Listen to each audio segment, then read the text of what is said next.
આવી હતી. તેના નેકની અરાઉન્ડ ચેઇન વીંટાળી અને તેની સાથે ક્રૂરતાભર્યું વર્તન કરવામાં આવ્યું હતું. 24 કલાક સુધી તે હાલતમાં સફર થઈ. ત્યારબાદ હોસ્પિટલના બીજા સ્ટાફને જાણ પડતા તેને મેડિકલ ટ્રીટમેન્ટ માટે હોસ્પિટલમાં દાખલ કરવામાં આવી. આ ક્રૂરતાભર્યા વર્તનથી તે ભોગ બનનાર ગંભીર ઈજાઓના લીધે તેના બ્રેથ સાથે તેનો ઓક્સિજનનો સપ્લાય ઘટી ગયો અને તેની કોમા જેવી પરિસ્થિતિ સર્જાઈ ગઈ. આના પર as per doctors opinion there was a lot of serious injury in brain and blood loss. ભોગ બનનાર શાલિની એના મગજ અને અન્ય શારીરિક ઈજાઓના સંબંધે હોસ્પિટલમાં દાખલ થઈ. ત્યાર પછી અનેક સારવારો છતાં 30 વર્ષ સુધી તેના હાલમાં કોઈ પણ જાતનો ફેર દેખાડો નહીં. રિકવરી ન દેખાતા સતત તે લાઈફ સપોર્ટ ઉપર જીવી રહી હતી.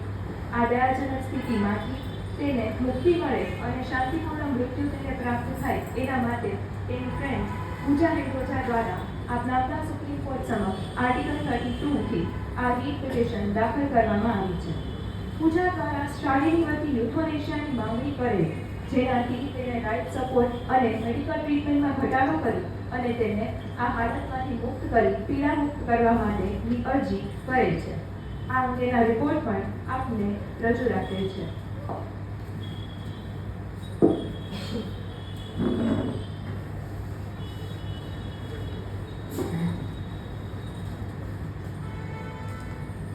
આની સાથે સાથે આ જ અરજીનો એક બીજો પર્સપેક્ટિવ છે.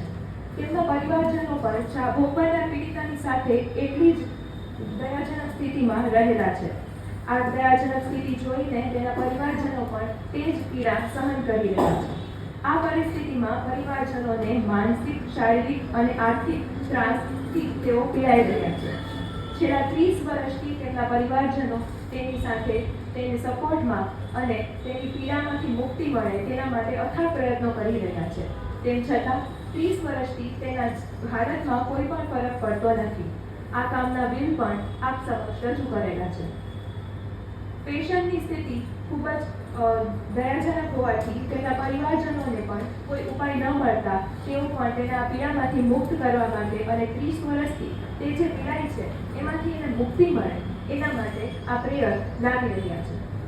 કોઈ પણ વ્યક્તિને right to die a article 21ના રાઇટ ટુ લાઈફને અફેક્ટ કરતો નથી. તેની ઓથોરિટી પણ હું આપ સમક્ષ રજૂ કરું છું. જે authority supreme court ARI 2018 SC 1665 છે. Common cause versus union of ઇન્ડિયાની હેડ નોટ પણ આપ સમક્ષ હું રજૂ કરું છું.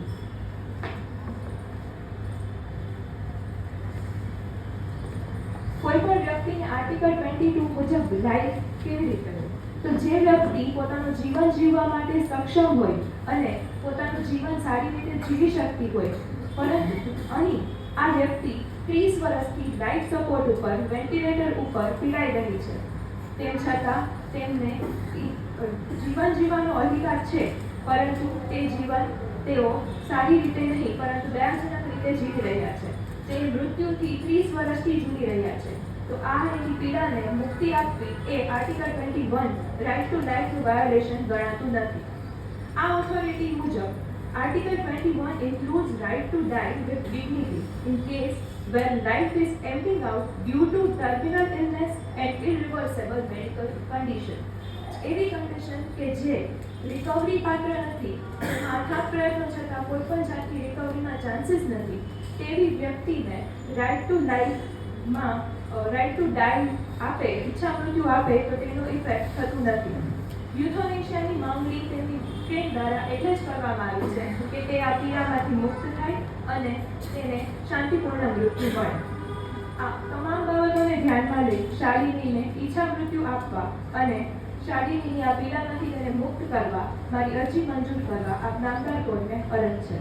With this, I conclude my appeal. When family